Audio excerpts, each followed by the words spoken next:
welcome to MSD Kitchen. இன்னைக்கு நாம mixed millet தோசைக்கு மாவு ரெடி பண்ணி எப்படி தோசை சுடுறதுன்னு இந்த வீடியோல பார்க்கலாம்.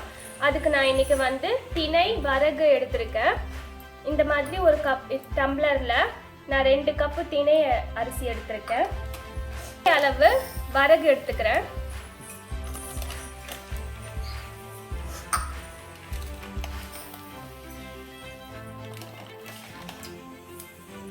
இப்போ இதுக்கு நம்ம கருப்பு உளுந்து எடுத்துக்கலாம்.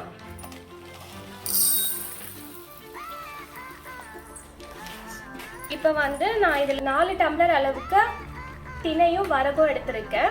இப்போ 1 டம்ளர் திணை அரிசிக்கு 1 டம்ளர் திணை அரிசிக்கு 1/4 டம்ளர் அளவுக்கு நம்ம உளுந்து எடுக்கணும்.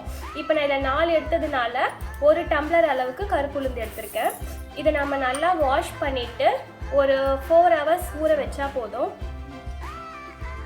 A few moments later. இப்போ நம்ம மாவு வந்து நல்லா 5 hours ஊற வச்சிருக்கோம். இதை நம்ம ஈஸியாக மிக்சிலேயே இன்றைக்கி அரைச்சிக்கலாம். இதை நம்ம கிரைண்டரில் போட்டு ரொம்ப நேரம் ஆட்டணும்னு அவசியம் இல்லை. மிக்சிலேயே ஈஸியாக அரைச்சி எடுத்துக்கலாம். நம்ம மிக்சியில் வந்து அரைக்கும் போது கொஞ்சம் ஐஸ் வாட்டர் நம்ம சேர்த்து அரைக்கும் போது நமக்கு மாவு நல்லா கொஞ்சம் சாஃப்டாக வரும்.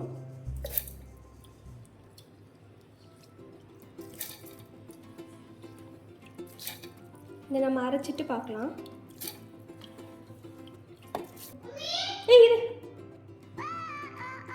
இப்போ பார்த்தீங்கன்னா தோசை மாவு அரைச்சாச்சு. மில்லட் தோசை மாவு ரெடி ஆகிடுச்சு. இப்போ நம்ம இதை வந்து புளிக்க வைக்கணும்னு அவசியமே கிடையாது. இதை அப்படியே நம்ம தோசை ஊற்றிடலாம். இது நம்ம விருப்பம் தான். புளிக்க வச்சும் தோசை ஊற்றிக்கலாம், இல்லை உடனடியாக இன்ஸ்டண்ட்டாகவும் தோசை ஊற்றிக்கலாம். இப்போ நம்ம இதில் தோசை ஊற்றி பார்த்துடலாம்.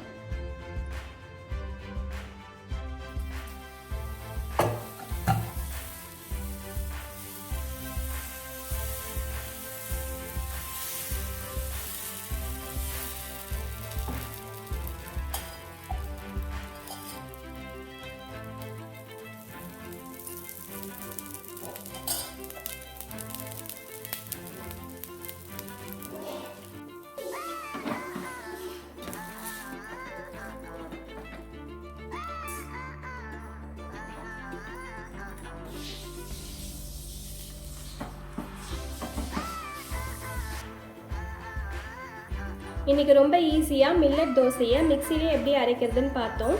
இந்த வீடியோ உங்களுக்கு பிடிச்சிருந்தா லைக் பண்ணுங்கள், ஷேர் பண்ணுங்கள், மறக்காமல் MSD கிச்சனை சப்ஸ்கிரைப் பண்ணுங்கள். தேங்க்யூ ஃப்ரெண்ட்ஸ், பாய்.